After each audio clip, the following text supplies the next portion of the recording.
Bulletin का बाकायदा आगाज करें। आपको बताएं कि वजीर आजम शहबाज शरीफ का कहना है कि किसी की कोशिश है कि पाकिस्तान डिफॉल्ट कर जाएगा तो ऐसा नहीं होगा और ना करने देंगे। अवाम का एतमाद तोड़ने वाले अब असम्बलियां तोड़ रहे हैं। इसका मकसद सियासी अदम इस्तेहकाम पैदा करना है। वजीर आजम शहबाज शरीफ ने अपने एक बयान में कहा है कि अवाम को महंगाई से निजात दिलाने के लिए सियासी इस्तेहकाम बुनियादी शर्त है।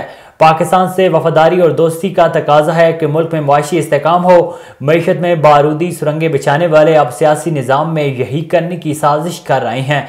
उन्होंने कहा है कि आइन की ताकत से मुल्क को झूठी हुकूमत से निजात दिलाई थी, अब आवाम को रोटी और रोज़गार की परेशानियों से निजात दिलाएंगे। सियासी शरपसंद इंतशार फैलाकर दुनिया को बताना चाहते हैं कि पाकिस्तान में सरमायाकारी ना करें।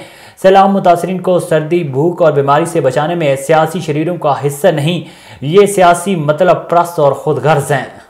आगे बढ़े, आपको बताएं कि सरबराह पाकिस्तान अवामी मुस्लिम लीग और साबिक वफाकी वजीर दाखिला शेख रशीद ने कहा है कि 560 कौमी और सूबाई अराकीन के मुस्तकबिल का फैसला आज इमरान खान करेंगे। दोनों सूबाई असम्बलियों के वज़राए आला असम्बलियाँ तोड़ने का इख्तियार इमरान खान को दे चुके हैं। समाजी राब्ते की वेबसाइट ट्विटर पर अपने पैगाम में शेख रशीद ने लिखा कि जो इमरान खान को छोड़ेगा वो अपने पाँव पर कुल्हाड़ी मारेगा। आइंदा 24 घंटे बहुत अहम है। सदर आरिफ अलवी को कोई कामयाबी नहीं मिली। Radio Pakistan Lahore Pakistan broadcasting corporation के माथे का झूमर है, जिसने इल्म अदब और पाकिस्तानी सकाफत के फ़रोग़ में अहम किरदार अदा किया है।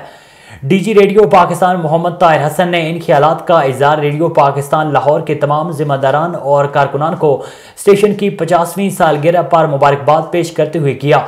उन्होंने कहा कि 1965 की जंग में रेडियो पाकिस्तान लाहौर का मिसाली किरदार दुश्मन को भी हमेशा याद रहेगा। उन्होंने कहा है कि स्टेशन ने अपने क़याम से अब तक सिर्फ एक ब्रॉडकास्टिंग हाउस का फरीज़ा ही अंजाम नहीं दिया, बल्कि एक अकादमी का किरदार भी अदा किया है। उन्होंने कहा है कि इस अकादमी ने अदब, सकाफत और ड्रामा समेत मुतअद्दिद असनाफ अदब की तरवीज और तरक्की ही बुनियादी किरदार अदा नहीं किया, बल्कि किरदार साजी और इदारा साजी को भी बुनियाद फराहम की। उन्होंने कहा है कि रेडियो पाकिस्तान लाहौर का ये तारीखी किरदार बाइसे फ़ख्र है। A1 TV के न्यूज़ स्टूडियो से फिल वक्त इतना ही। मज़ीद खबरों और अपडेट्स के लिए देखते रहिए A1 TV।